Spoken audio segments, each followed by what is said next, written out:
Welcome back to Downing Street for today's coronavirus briefing. Before we start, I wanted to let you know that today's briefing will follow a bit of a new format. Following significant demand, as well as questions from the media, we'll take our first question from a member of the public. This is going to become a regular feature of these briefings. The questions are selected by an independent polling organisation. And just like the journalist questions, we don't see the questions in advance, but we'll give them the very best answers that we can. In the past few hours, since we announced this new approach, we've had over 15,000 questions submitted. And you can ask a question yourself by going to gov.uk/ask. And today I'm joined by Professor Chris Whitty and Professor Steve Powis, the Medical Director of the NHS. The government is working through our action plan, and at its core, the objective is to protect life and to protect the NHS, both by slowing the spread of the virus so that we flatten the curve, and by ensuring that the NHS always has more than enough capacity to provide critical care for all those who need it. According to the most recent figures, there have been 719,910 tests for coronavirus so far in the UK, including 37,024 yesterday. 157,149 people have tested positive. That's an increase of 4,310 cases since yesterday. 15,051 people are currently in hospital with coronavirus, down from 15,239 yesterday. And sadly, of those hospitalised with the virus, 21,092 have now died. That's an increase of 360 fatalities. And we must never lose sight of the human cost of coronavirus and the pain and the grief that it causes. And each death serves as a reminder that we must stand firm in our resolve. Sadly, these deaths figures include 82 NHS colleagues and 16 colleagues who work in social care. They dedicated their lives to caring for others. And I feel a deep personal sense of duty that we must care for their loved ones. Today I'm able to announce that the government is setting up a life assurance scheme for NHS and social care frontline colleagues. Families of staff who die from coronavirus in the course of their essential frontline work will receive a £60,000 payment. Of course, nothing replaces the loss of a loved one, but we want to do everything that we can to support families who are dealing with this grief. And as a government, we're looking closely at other professions that work on the front line against coronavirus, who also do not have access to such schemes, to see where this may be required. This crisis has shown this country values so much our health and social care workers. And I want to pay tribute to the perseverance of the British public, who even this warm spring weekend, in their vast majority, did the right thing and stayed at home to protect the NHS. Thus far in this crisis, at every single hour of every single day, the NHS has always had the capacity to treat the people who need that treatment. I'm glad to be able to report that there are now 3,190 spare critical care beds. Indeed, 42% of oxygen-supported beds in the NHS now lie empty. And in most parts of the country, the number of people in hospital with coronavirus is beginning to fall. One of the reasons NHS capacity has always exceeded need is because of our amazing programme of NHS Nightingale hospitals. Today, I was proud to attend, virtually, the opening of the 8th of our 10 Nightingale hospitals across the UK, again built in a matter of weeks. This Nightingale Hospital project stands as a monument to the nation's ability to get things done when it matters. This is one of the most ambitious projects this country has ever seen in peacetime. And I'd like to thank the NHS, the armed forces, and all the companies that have worked side by side to make these plans a reality. The Nightingale project is just one of the measures that's boosted capacity all across the NHS. By re-enlisting thousands of former staff, former clinicians, and enrolling early thousands of students, we've boosted the workforce of the NHS. And we've changed forever the digital capability of the NHS. I think many people who've now used online GP consultations and online outpatient visits won't ever go back. And I pay tribute to the staff who've worked in different ways to how they would ever have imagined, and who've been more flexible and open to change when it was really needed. So where there have been advances amongst these huge challenges of this crisis, we must not lose them. However, we also know that fewer people are coming to the NHS when they need to. A&E attendances have dropped to 221,000 emergency department attendances in the last week, compared to 477,000 in the same week last year. That's more than 50%. Now, some of this drop is due to lower road traffic and people following the social distancing rules. Some of it will be due to people accessing the NHS in ways that work better for them, like online or through pharmacies, and that's a good thing. But in some cases, we know that the drop is due to people not coming forward and using the NHS for critical things that matter. Our message is that the NHS is open. Help us to help you. So if you're worried about chest pains, for instance, maybe you might be having a heart attack or a stroke, or you feel a lump and you're worried about cancer, or you're a parent concerned about your child, please come forward and seek help as you always would. It is so important that everybody uses the NHS responsibly, and the NHS will always be there for you when you need it. Just as it's been there for us all throughout this crisis and throughout our lives. And as the number of hospitalizations from coronavirus begins to fall, I can announce that starting tomorrow, we'll begin the restoration of other NHS services, starting with the most urgent, like cancer care and mental health support. The exact pace of the restoration will be determined by local circumstances on the ground, according to local need and according to the amount of coronavirus cases that that hospital is having to deal with. Having written off £13.4 billion worth of historic NHS debt, I want to ensure that the NHS is always there in a way that doesn't just help us recover from coronavirus as a country, but also puts us in a stronger position for the future. We're coming through this peak. We'll honour those who've dedicated their lives to caring for others. But it will count for nothing if we let things slip now and risk a second peak. I know that lockdown is hard for so many people, but let us all have the resolve to see this through. So please, stay at home, protect the NHS, and save lives. We're now going to go to Professor Chris Whitty, the Chief Medical Officer, for the daily data charts, and then we're going to take questions from the public. Thank you very much, Secretary of State. So just the first slide is just a reminder to people of the 5 tests for adjusting the lockdown. The first 3 of which are about the epidemic, that the NHS has capacity to provide critical care across the UK, a sustained and consistent fall in the daily deaths overall from coronavirus, and the rate of infection decreased to manageable levels across the board. Then there's an operational point about operational challenges, including testing and PPE in hand with supply able to meet future demand. And then finally, and importantly, confident that the adjustments to current measures will not risk a second peak of infections. Next slide, please.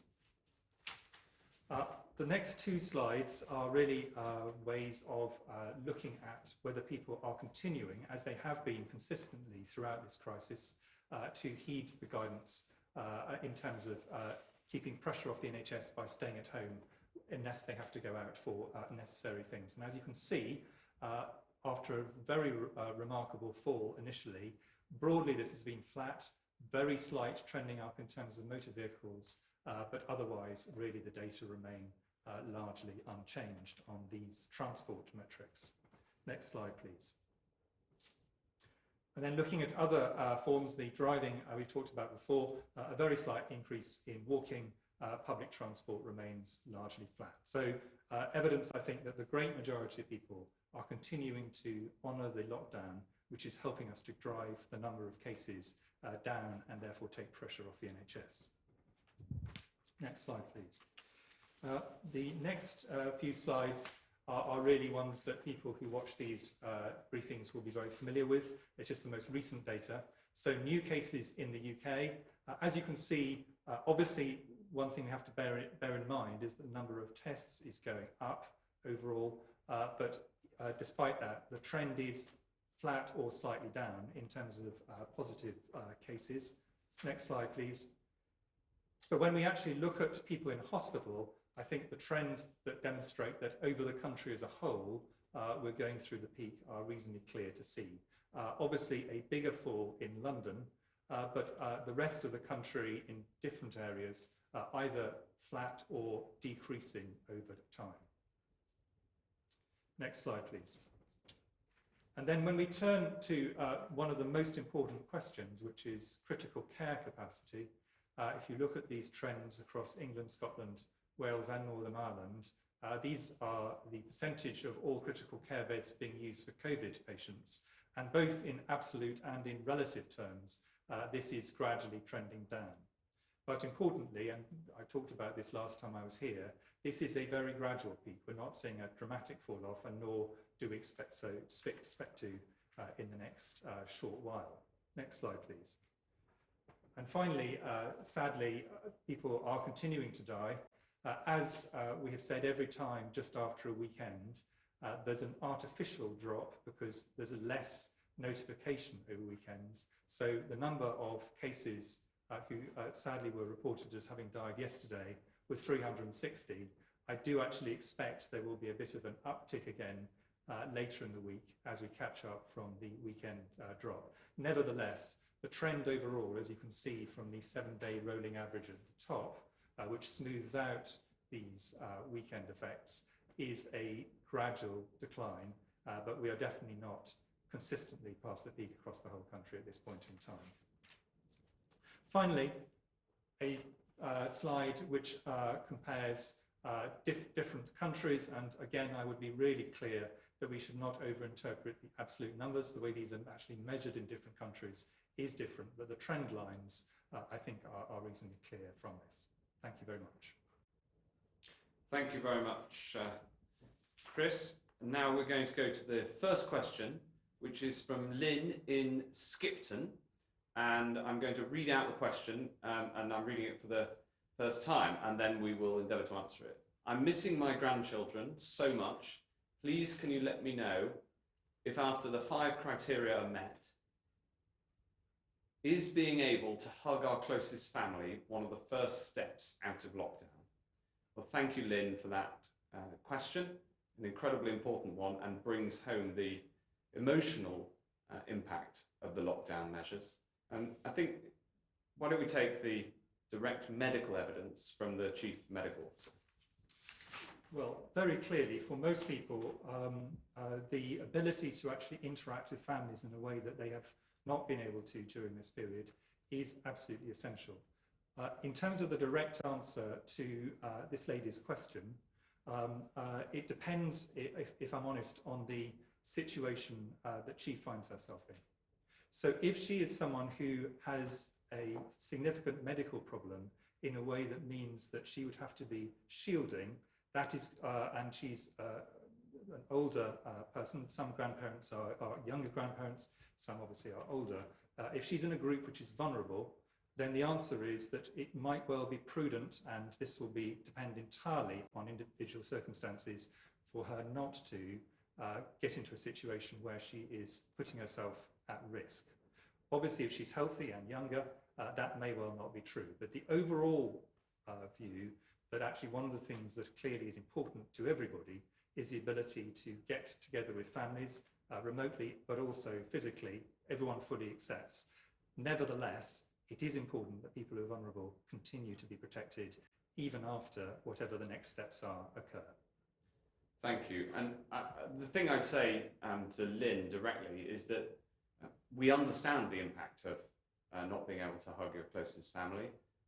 It affects all of us too, as well as the direct health impacts of the lockdown, bringing down the curve and trying to stop this terrible disease, and also the economic impacts, which are clearly very significant. There are also the direct emotional bonds, because it's one of the most natural things in the world to want to hug a member of your family, and we just hope we can get back to that as soon as possible. And the best way we can get there fastest is for people to follow the rules, so we can get those 5 criteria met as soon as possible. I don't know if you wanted to add only to add that we all know how hard this is. My own mother lives hundreds of miles away, and I know she's wondering when she'll be seeing me and her grandchildren again. This is really tough, but as the Secretary of State has said, it is bearing fruit in that we are seeing reduction in the number of hospital admissions, we're seeing a reduction in the number of deaths, and it's only by the British public continuing to comply with that guidance until the time is right that we will all continue to see a reduction in deaths, which I know has touched so many people around the country in terms of loved ones. Thank you very much, Lynn, for your question and for submitting it. And I hope that I think that's shown that the questions from the members of the public can be just as informative and can be just as difficult to answer as questions from journalists who are trained to ask them. Talking of which, Hugh Pym from the BBC. Thank you very much. Question for the Secretary of State. It's about testing, particularly important in the short term, at least for up to 10 million key workers and their families. We're hearing varying reports on how easy it might be or not to book tests online. What do you say to that? And do you think you will hit your target of 100,000 tests a day by the end of this month? That's later this week.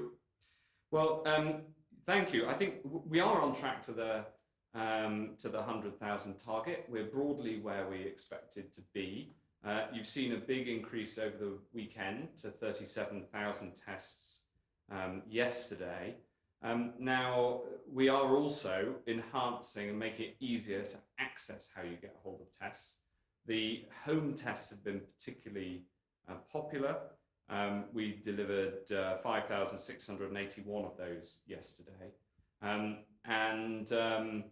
That is all about being able to make the testing as easy for people who, if you've got symptoms, you're by the nature of the thing, you are already ill.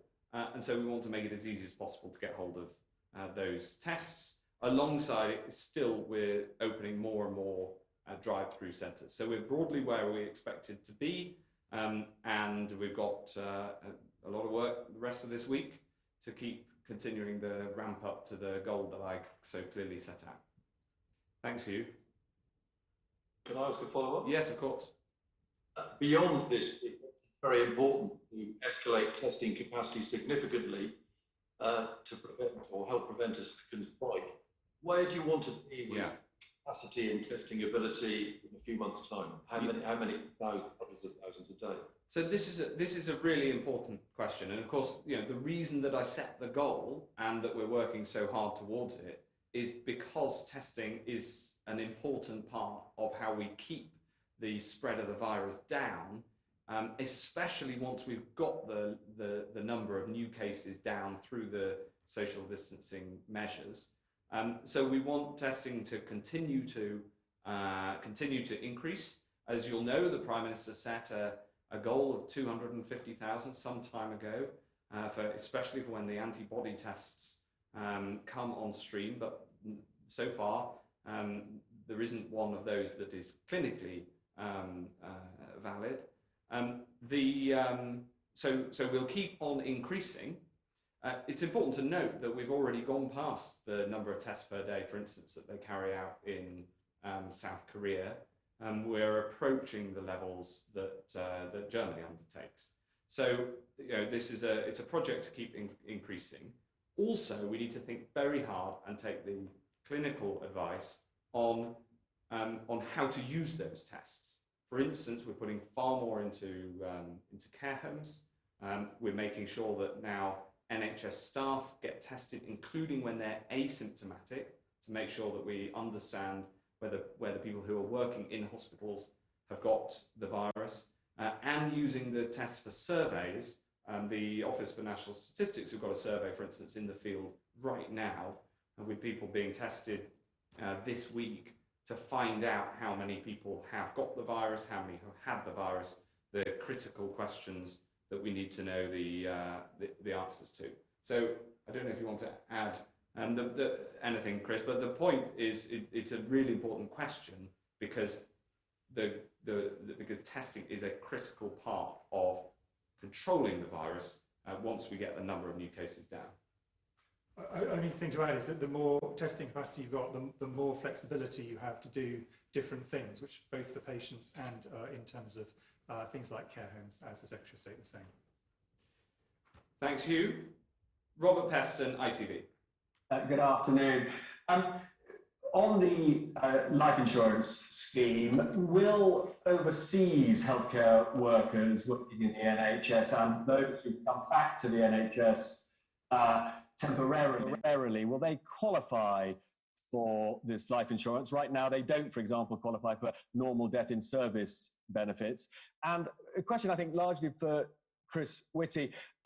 More or less the most important test you've set is that the transmission rate, the so-called R, has to fall to 0.5. So, in language you can all understand, on average, it would take 2 infected people to infect one other person. What's the magic of that 0.5? Why does it give you comfort? And also, since we still don't know how many people are walking around with funny symptoms or no symptoms at all who have the virus, how can you be remotely confident that you will get there? Neil Ferguson said he thinks the number is currently 0.6 to 0.7, but how can we possibly be confident of that? I'll take the first question, Robert. The answer is yes, this is for frontline staff working in the NHS and in social care who die and are employees within the NHS and social care. And as I say, we're also looking at which other groups of key workers that applies to who don't have a scheme already in place. Chris?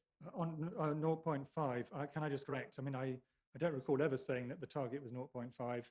What I have said is that it's in the range 0.5 to 1 at the present time, probably somewhere in the middle of that range.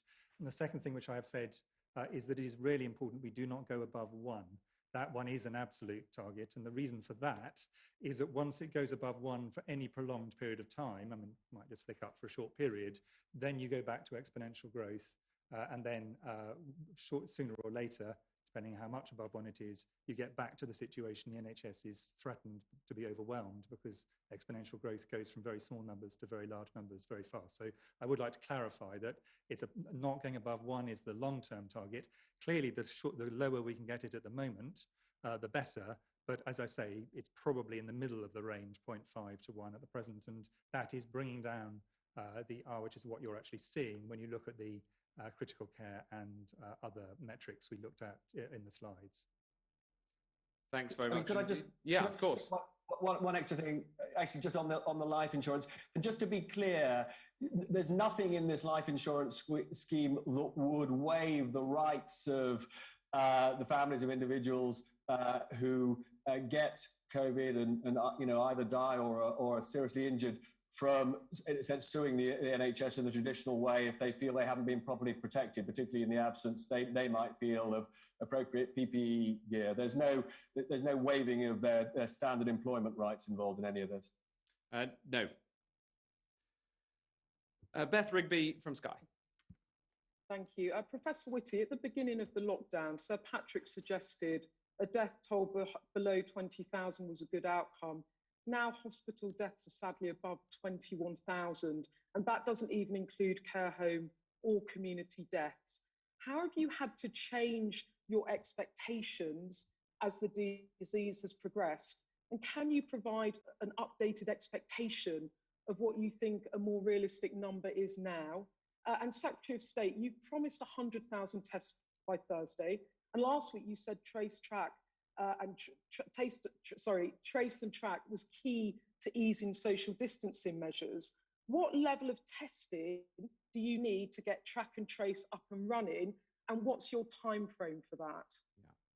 Yeah. Go ahead. So on the first one, the number will definitely exceed 20,000. So even with hospital deaths, as you say, sadly, it has gone above that. Once we look into direct and indirect, and I constantly make this point, but it is really important, direct and indirect deaths all cause mortality. We definitely, sadly, do expect it to exceed that. I think that my view actually is we need to view this epidemic over the long run, and this has got a very long way to run. I'm really cautious about putting out, and I've said this again repeatedly, these kind of absolute numbers, because this could go in a lot of different ways over the next many months until such time as we have a clear exit that has a vaccine or drugs or some other route that allows us to be able to say, look, we now can stop people dying from this. And this is going to be true, to be clear, in every country around the world. So I'm really cautious about putting these absolute numbers, but I am absolutely clear also that the 20,000 number is not where we will be once we add in the direct and indirect causes, both in and out of hospital. And on the question on test, track and trace, it's all a matter of degree. The lower the number of new cases, the more effective a system of test, track and trace of any scale is. And therefore, 100,000 tests a day is a big enough testing system to start test, track and trace. But if it's bigger, then the system can work on a higher number of cases and be more effective. South Korea is a really good example where they peaked in terms of tests a day at just over 20,000. And they've now brought that down because their number of new cases is so much lower. They can test everywhere they want, and they still don't need to use up all of the tests that they have the capacity for. And we've seen over the last few weeks the gaps between capacity and the number of tests done in this country as well. And I noted, on Sunday, the new German ambassador to the UK was explaining that there's the number of tests, the test capacity in Germany is 800,000 a week, and they use 450,000 of that capacity each week. So we have a similar pattern of the capacity being higher than tests used all around the world, and the capacity that we're building is big enough to get started on test, track and trace. We need to get the track and the trace part of that up and running so that they can be effective as we bring the number of new cases down. Can I just follow up just on one thing, Professor Whitty? Just quickly, what explains the mismatch between where you thought the death toll would be at the beginning of the lockdown and where we are ending up at a month in? What changed over the course of the past few weeks? I've never put an absolute number into the public domain. I've been asked this lots of times. My aim has always been to try and get the number to be the minimum we can manage. But to be clear, this has got a very long way to run. And I think just thinking about the first peak, which due to the fantastic work the whole nation has done and the work of the NHS, we have actually managed to go through. We've still got some way before it's falling right off, but there is a long, long way to go beyond that. And I think it's a big mistake, in my view, just to consider just the first phase. We need to look at the epidemic as a whole. Thanks very much, Beth. Gary Gibbon from Channel 4. Professor Whitty, could I follow up on what Robert Peston was asking about on the infection rates? If we are in the middle of the 0.5 to 1 range, will that do? is that good enough? Or is it actually the rate that you need to give clearance to a relaxation of the rules is lower than that, is perhaps around 0.5? Well, I think clearly the lower the R, and just to remind people who don't watch this program the whole time, this is if R is 1, one person gives it to one person and the disease is stable. If R is 0.5, 10 people give it to 5 and so on, it's going down. And if it's 2, one person gives it to 2, gives it to 4 and so on. That was just a clarification for people watching. The further away the R is from 1 on the downside, so the closer it is, well, the lower it is, the better, for 2 reasons. The first of which is that it will mean that the peak will fall away faster and will get down to small numbers at a quicker rate. That's a good thing, clearly. But the second thing is the larger the gap between where the R is, the current force of transmission, and 1, the greater room for manoeuvre there is in terms of trying to think through when ministers have to look at things in terms of what could be reintroduced without threatening the risk that we could go back above 1 and start going back to exponential growth. So we know what we've currently measured indirectly, but I think that there's a reasonable degree of confidence that it's in that broader range, 0.5 to 1, and I think it's probably in a rather narrower range in the middle of that. Obviously, if it was lower, that would give us more room for manoeuvre, but it gives some room for manoeuvre, but it doesn't give a huge amount of room for manoeuvre. And that's one of the things that we ministers are going to have to consider, is how to actually make sure we keep the R below 1, given where we are at the moment, thanks to what everybody is doing. But there isn't a magic number here. Lower is better, but it's not that there is a specific number that has to be the right number. May I ask a quick supplementary? What's your current estimate of what R0 is measuring in hospitals and care homes? I think at the moment it's quite difficult, and it's quite difficult to separate those two out. My expectation is that it is very clear it is falling in hospitals. Where it is in terms of care homes, I think is less easy to work out at this point. We've got ONS data coming out tomorrow, which may help a bit, but we're not measuring that directly, I have to say. And what I think we're seeing across the country is some care homes where there are significant outbreaks and other care homes which are unaffected. They're not it's not like the community are, which is much more heavily influenced by the whole of the population. It's much more local to particular areas and particular care homes. And maybe Steve could answer on the NHS point. So in hospitals, it's clear that the number of people who are testing positive in hospitals is falling, and therefore infection rates are falling. We would expect that because we're now in a position where the community spread of the virus is less, and therefore that will translate into lower spread in people coming to hospital and therefore in hospitals as well. As Chris said, I think care homes think differently in terms of the approach to that, but in hospitals, it's clear that the infection rate is falling. Thanks very much, Gary. Sebastian Payne of the FT. Thank you very much, Mr. Hancock. There were reports over the weekend that in the second phase of fighting the coronavirus, the government is planning to quarantine people arriving in the UK for 14 days. I was wondering what changed your mind about tighter border restrictions, and does that mean you're going to be encouraging British families to holiday at home this year? And if I can ask a question for Professor Whitty, could you give us an update on antibody testing, please, and whether the government has seen any breakthrough in its assessments for those tests? Thanks very much. On the borders, we've been very clear that we follow the science, and given the current level of infections, level of new cases in the UK, and the very low amounts of international travel that's going on right now, it is clear that the impact on the epidemic as a whole of the number of people coming through the borders as a proportion is very low.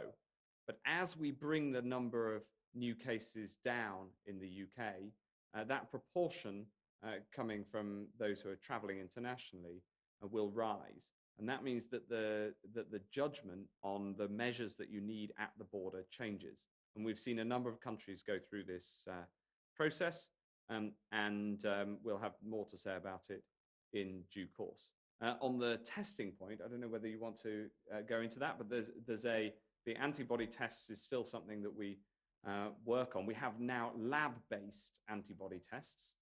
In fact, in the field now, the Office for National Statistics survey is based on lab-based antibody tests, but we're yet to find what's called a lateral flow, which means a test you can take. You don't need to send the sample to a lab because it gives you the result on the stick. We're yet to find one that has a clinical level of results that we're confident in. I mean, so my view is that science very seldom moves forward by breakthroughs. It moves forward by small incremental changes that over time significantly improve things. That is what I think will happen with this antibody test. We currently have tests that are good enough to give us a first pass at a ranging shot on surveys, to give us a feel for how many people in the community overall may have been infected, some of them without knowing it, because there's certainly some transmission without people actually getting symptoms. But an antibody test that is good enough actually to be able to say to an individual, we're confident either yes, you've had it, or we're confident no, you have not. We have not yet got to that stage, and I think it's unlikely to happen in a single leap. It's likely to happen in a series of small improvements that get us to a point where we feel sufficient confidence we can do that. Thank you. Mr. Hancock, could I just ask a follow-up, please? Sure. You mentioned earlier you're encouraging people that if they've got heart pains or are worried about serious illness to go to hospital. Has the government done any work to measure some of the health side effects of the lockdown, such as its impact on mental health or domestic violence? And will that play any part in your decision on how to ease the lockdown measures? Thank you. Yes, we have. And one of the striking things around the world is that far fewer people are coming forward to use health services, including here. Far fewer people are coming forward to use non-COVID services in the NHS. I'll ask Professor Powis to elaborate, because he's been doing a lot of the work on this. Yes, so Secretary of State said, and as Chris said earlier, one of the things that we have concerns around are the indirect deaths, i.e. deaths and harm that is not related specifically to infection with COVID-19. And that's why for some weeks now, we've all been reminding everybody that if you do have a condition which might be a heart attack, chest pain, symptoms that might be a stroke, then don't forget that the NHS is still there for you. The emergency services are there and always have been there throughout this. And also these are conditions where it's important not to wait, because treatment, diagnosis and treatment, speed is of the essence, and we can do many things for those conditions now, but we need to do it quickly. So the message to the public is come forward. The NHS is working if you have a sick child, if you have those symptoms. I think in the long term, we will only be able to tease this out as we start to look at excess deaths overall. Chris has mentioned that, I think, earlier today.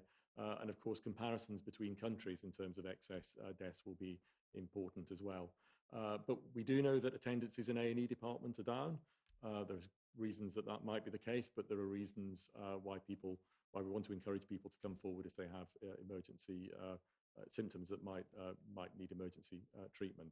So I think it will become clearer over time, but the key message for the public is the NHS is there for you. Come forward as you always would if you've got symptoms or one of your loved ones has got symptoms that might need emergency treatment. Thanks very much, Seb. Gordon Rayner from The Telegraph. Thank you, Secretary of State. Professor Whitty, you said in March that children only got mild symptoms of coronavirus, which you said was a silver lining, while Sir Patrick Vallance said closing schools would have a minimal effect on the spread of the virus, so it was safe to keep them open, and there was zero chance of children avoiding contact with each other anyway. To what extent has your advice on sending children to school changed? Have you worked out the effect on the R value of sending children back to school? And also, do you believe that children can spread coronavirus to other children, following reports at the weekend that perhaps they couldn't? And just very quickly, Secretary of State, you've just announced good news for a lot of people that hospitals are going to start taking in cancer patients and doing other non-emergency work. Can you give us more detail on that? And would people be watching this be wrong to interpret that as the start of an easing of the lockdown? Chris, do you want to take the first one, and then I'll ask Steve to comment on Yeah, it? so it remains the case that the great majority of children either don't get coronavirus, or if they do, the symptoms are minor. That doesn't mean, sadly, that that is absolutely true. There are still a small number of cases, including some very severe cases, but they are relative to adults much less than they're much less than adults. So that remains absolutely the case. So the first reason for not sending children to school, which is it's particularly dangerous for them, that wouldn't be true in the case of coronavirus. Secondly, there is no doubt that they contribute. If you have schools open, it does contribute to increasing the R. So if you close schools, the R goes down. It's part of the collection of things that were done in March to try and pull the R from where it was near 3 to where it is now below 1. It's only one of. If you did it just on its own, it wouldn't be enough. But if you stop doing it, you would actually lose some of the benefit that we've currently got. Now, there is quite a debate at the moment around the world in science. What contribution do children make to the actual spread of this virus between families around the country, wherever we're talking about? And is it different, for example, between young children and older children, which it may be? But unfortunately, we do not yet have direct data that really help us. Remembering that this is a new disease, so we can give a reasonably accurate answer for a disease like flu. We really understand how children help drive flu. We are still really learning on this one. And so whilst I think it remains the case that we think that the contribution of children at school to the spread of this virus is probably less than, for example, for flu, we do think it certainly contributes. And what we're trying to work out is what proportion of the R it contributes. And therefore, if children went back to school, how much closer to 1, and that's in a bad way, would we be? And could it even tip us above 1? And what can we do, if so, to try and minimize that? So it's a very good question to which there is unfortunately not a really clear answer, but we are getting closer, I think, to having a slightly narrower range of uncertainty around this. Thanks, Chris. On the restoration of the NHS, we've always said throughout that people should come forward for medical treatment. So people's access to the NHS, access to medical treatment has never been locked down. Indeed, it's one of the 4 reasons that you should leave your house if you need to. And what we can do, though, is because we now have the capacity in the NHS to be able to start reopening some services, we can do that. And I'll ask Steve to answer the question about with more detail, but it will be locally determined according to what capacity there is locally. But our message to people watching this and reading the Daily Telegraph is that the NHS is open and there to help you, as it always is. And so people, if they think they need medical treatment from the NHS, then they should come forward in the first instance by phoning up their GP or going to their GP online, calling 111. Yeah, so as the Secretary of State said, we are now in a position to start undertaking some of the services that we may have had to have stepped down to manage the surge in coronaviruses, or occasionally where services have become disrupted. So, for instance, I know cancer patients, there may be good clinical reasons why treatment might be delayed during a time when there is a lot of circulating virus in the community. And again, as we've both said, emergency services have been there all along, and it's really important that people access them. But I think, to answer your question directly, it's not at all a sign that the lockdown is about to be relaxed. In fact, I think it's the reverse. It's a sign that the lockdown and the measures that have been taken and the fact that everybody's following them has meant that we are now seeing a decline in patients in hospital with COVID-19. And it's exactly that is providing the capacity once again that means that we can get back to restarting services such as elective surgery. So I think the message shouldn't be now is the time to relax. The message should be that by continuing to comply with these instructions, it will continue to help the NHS as we start to get over the peak and the plateaus, to a point where we can get much more back to the services that unfortunately we've had to delay over the last few weeks as we've managed this surge. Can I just ask a quick? Of course, yeah. Just on the schools question, I mean, listening to that answer that Professor Whitty gave, a lot of people, I think, listening to this would interpret that as meaning that there still isn't really a plan in place for how schools are going to go back. Would it be wrong to infer that from what you're saying? Well, Chris, I'll just say, what I'd say is it's still, as we've said over and over again, too early to make decisions on this, and people should follow the social distancing rules of staying at home to protect the NHS and save lives. And in a way, what we've been saying today about the restarting of many of hospital treatments, NHS treatments, and the encouragement of many people to come forward when they haven't been coming forward with non-COVID health problems is all part of protecting the NHS, which has been made possible by the fact that we've flattened the curve thanks to the social distancing measures. So it should be seen in that light and that context. But on the school specifically, Chris, do you want to answer? So I think starting with the obvious point that obviously the final decisions will be for ministers, and this is not a scientific decision. But what we can contribute from the science side is to say, well, look, we've got this room for manoeuvre between where the R is now and 1. And there's a lot of things that are contributing, which everyone's doing, to pulling that down. Schools are contributing some of that, and it may be different between different bits of schools.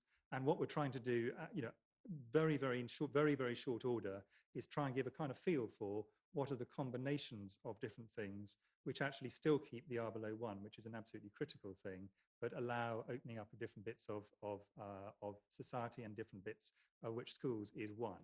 But I think the decision about how the different combinations go together, that finally is one for ministers. And I know the Secretary of State would completely agree with that. What we can do is help provide some data to help say, here are some combinations of things we can do. But, and I really want to be clear about this, there is no perfect solution where we're going to end up being able to do all the things that people want and at the same time keep R below 1. So there are going to have to be some very difficult choices between different things, all of which, ideally all of us would love to open up, but we can't do them all. And therefore, there will have to be some difficult choices, and choices around schools clearly will be one of those. Is that okay, Gordon? Yes, thank you. Great. We've got David Walsh from the Sheffield Star. Hello, Secretary of State. Raise the Bar campaign wants to increase the threshold for the £25,000 retail, hospitality and leisure grant from £51,000 raisable value to £150,000. In Sheffield City Centre, this would mean a further 157 businesses would benefit from additional £3.9 million of support. This would save businesses and jobs. Can this be actioned? And a second one for the Secretary of State, please. Sheffield is famous for its independent breweries. It has more per capita than anywhere in the country and was enjoying a golden age prior to the crisis. The government support grants have bought them time, but with no opening date yet for pubs and bars, their very existence is under threat. To get them back on their feet, will the government cancel beer duty for 6 months when they're allowed to restart operations? Well, thanks, David. I understand, especially coming from a small business background myself, just how important these questions are to the businesses in the centre of Sheffield and the breweries, which have, as you say, been flourishing right across the country over the past few years. And have obviously been very hard hit by social distancing by its nature, which takes away the ability to go for a pint with friends. So I will take these away and talk to the Chancellor about them. What I would say is his announcement today of 100% guaranteed loans for smaller businesses is another important step in supporting businesses to get through this. We recognise the importance of supporting businesses right across the board, whether they're in a town centre, breweries, or others who are badly hit by this. Supporting businesses through it is critical, because both the health impact of the measures and the economic impact are both best served by people staying at home, because that saves lives, but we'll also get the rate of transmission down as fast as possible, which will then allow us to get through this as soon as possible. So we want to get through it as soon as possible, and we want to support businesses on the way through. And those two specific ideas, it's tempting to say yes to as Health Secretary, but I think I need to talk to the Chancellor. Thanks very much. Dave West from the HSJ. Hi, thank you. First question for Mr. Hancock. Could you tell us a bit more about the restoration of services, general planned services in the NHS? There are millions of people on the waiting list for general operations or appointments, hip replacements or cataracts and things. When would you expect, what sort of time frame would you expect that kind of general activity to be getting back to normal? Might it be region by region, and what role do those Nightingale hospitals have to play in that, which you mentioned?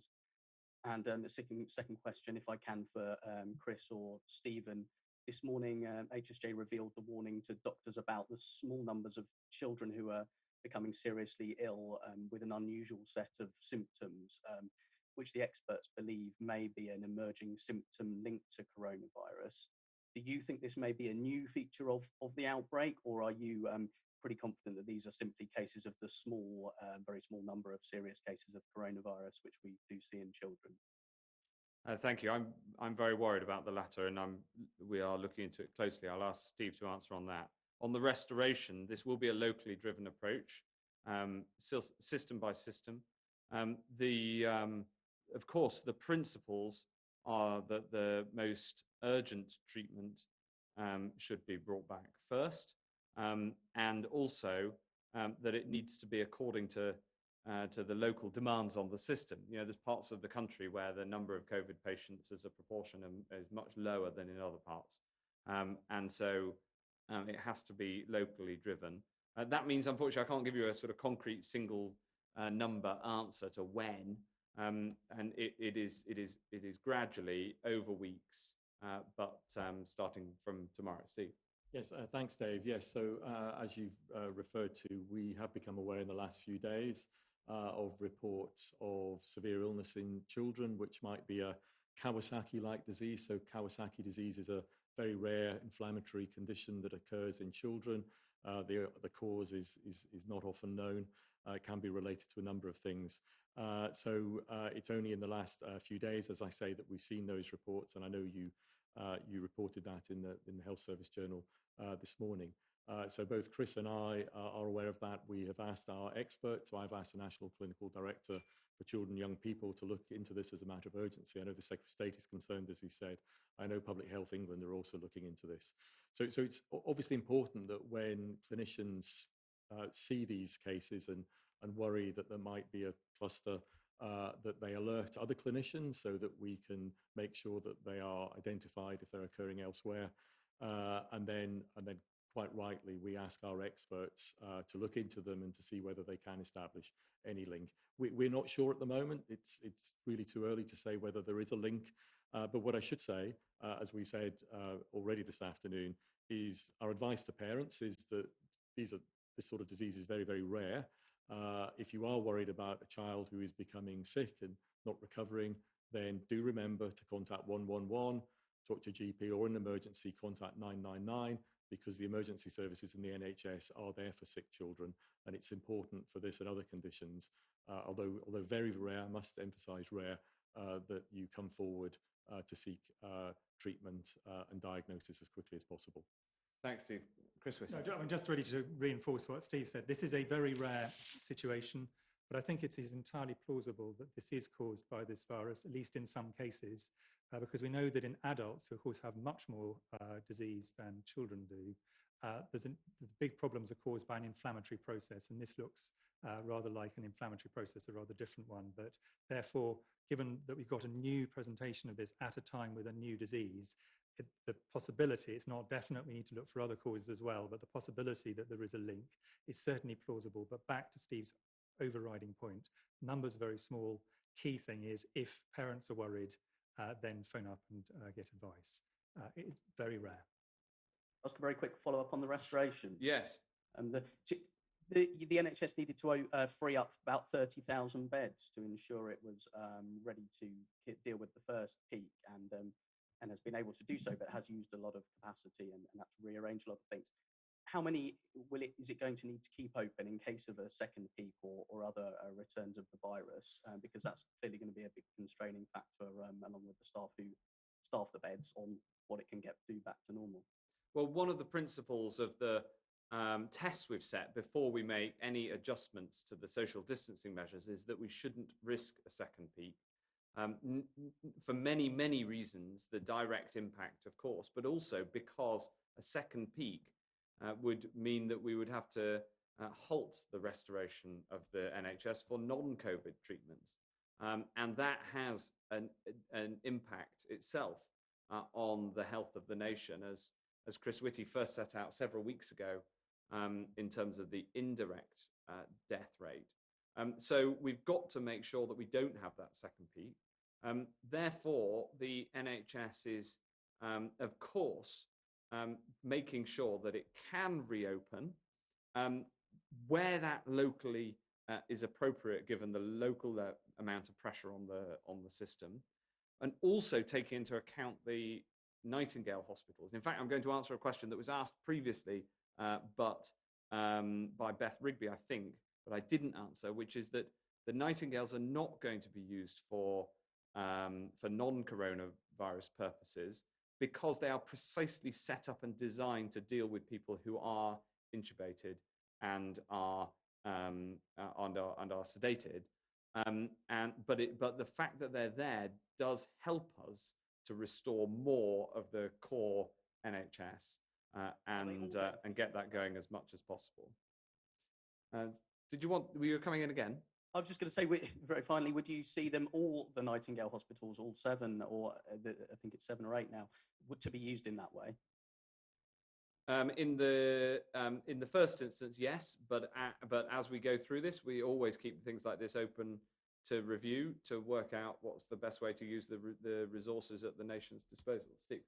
Yes, I think the Nightingales specifically have been a very important part of the flexibility that the NHS has put in place to manage the surge. Remember, it's only a few weeks ago that we were really concerned that we would see a surge in patients, particularly those that needed critical care, that would go beyond even the surge capacity we could put in place in our existing critical care facilities by surging into theatres and recovery areas. So the Nightingales, I think, are real proof that the NHS can be agile and flexible and can change its model of care in a very short period of time. Clearly, we want to keep them there because although the peak is reducing, we still feel that we need to have them there as the insurance policy that for COVID patients. But as we go forward, we will be keeping them under review, as the Secretary of State has said. And of course, we're only into the first week or so of coming off a plateau in a peak. And as you would expect, all that work, again, as the Secretary of State has indicated, is being done at the moment to plan capacity going forward. And the restoration of services is a really important part of that, which I'm absolutely sure will occur hospital by hospital and region by region, because infection rates are a bit different everywhere, and because different organisations have stepped up to manage the surge in slightly different ways. But the key point is that we are now in a position to bring those services increasingly back on stream. If you'd asked me a month ago, Dave, whether we would be having this discussion now about the restoration of those parts of the NHS that we had to pause in order to put capacity towards treating coronavirus, and the question is, how much NHS capacity do we need to keep in hand in case there's a second outbreak, which we don't want to risk, I would be, that I would, and that the NHS had not, in the meantime, been at all overtopped by demand in any instance, then I think we'd be. If you told me that a month ago, I would be very pleased with where we've come to on the NHS capacity, because that is absolutely core to the principles of this country. Is that if you need NHS treatment, then you get it, and we've managed to keep that principle throughout this vast crisis. Okay, thank you very much indeed. That concludes our Downing Street briefing for today.